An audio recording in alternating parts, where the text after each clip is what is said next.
Have you ever loved someone so deeply that you lost yourself in the process? Not all at once, not in some dramatic way, but slowly, quietly, piece by piece. One day you wake up and you realize you don't laugh the same. You don't speak the same. You don't even think the same. Because loving them started costing you parts of who you were.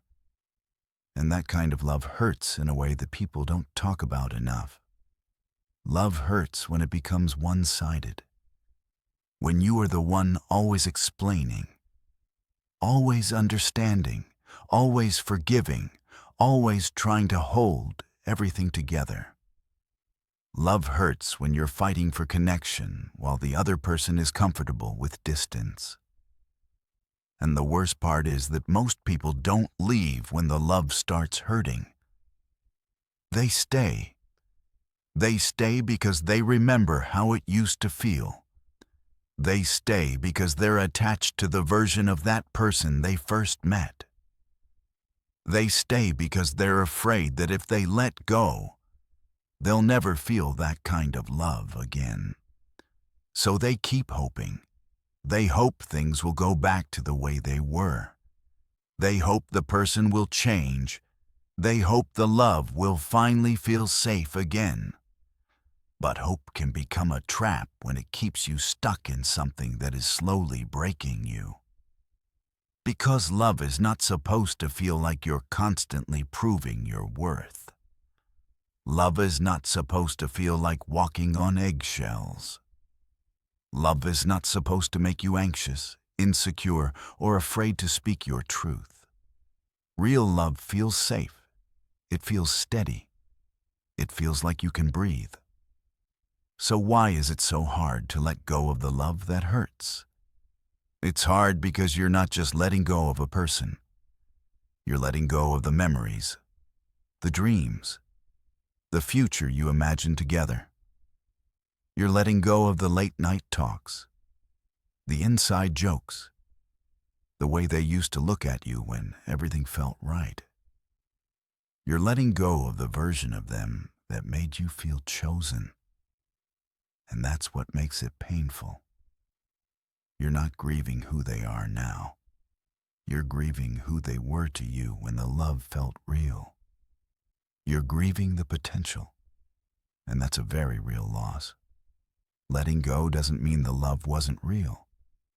It doesn't mean you didn't try. It doesn't mean you failed. It means you finally decided that your peace matters more than staying somewhere you feel unwanted, unseen, or unappreciated.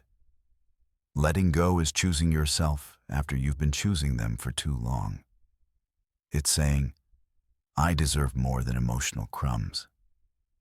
I deserve more than inconsistency.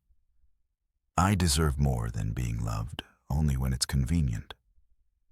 Because love that only shows up sometimes is not love that can sustain you. It might feel intense. It might feel passionate. But it is not stable. And stability is what your heart actually needs. Healing doesn't start when you stop missing them. Healing starts when you stop lying to yourself about how they made you feel. When you stop romanticizing the pain. When you stop rewriting the story to make it hurt less. When you stop making excuses for things that broke you.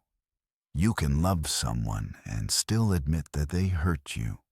You can miss someone and still know that going back would cost you your peace.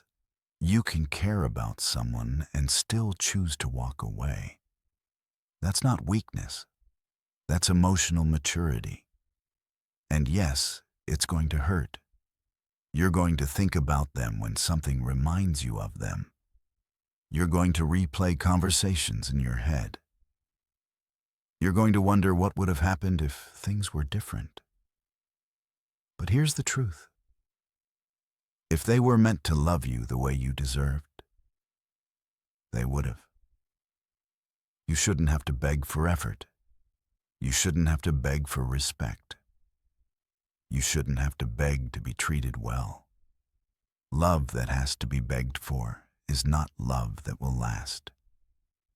And one day, when you're on the other side of this, you're going to realize something powerful. You didn't lose the love of your life. You lost the love that was hurting you. And that made room for something better. You made room for peace. You made room for growth. You made room for a version of yourself that isn't constantly anxious, waiting, or hoping to be chosen. You chose yourself. And that is always the beginning of something beautiful. If this message resonated with you, please like this video so it can reach someone else who needs to hear it.